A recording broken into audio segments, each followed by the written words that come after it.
the situation with the mechanics is a wholehearted company. I can advise that they have made formal applications for the regularization of their status.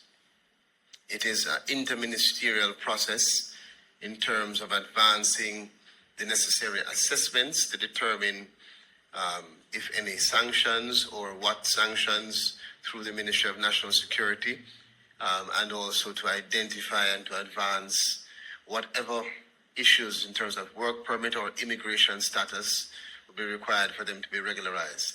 There are two things that we said that we have continued to do. Is one, to make sure that the rule of law is upheld in Jamaica, and that anyone operating who is a foreign national, which is what comes under the Ministry of Labour and Social Security, does so in adherence to the law. And secondly, that we hear the Jamaicans, the hundreds and thousands. I've received letters, I've received calls, and several persons who have indicated that the gap in that space in terms of the labour market is persuading them to encourage the government to help these companies to get a space because of the affordability, reliability, and effectiveness of their service.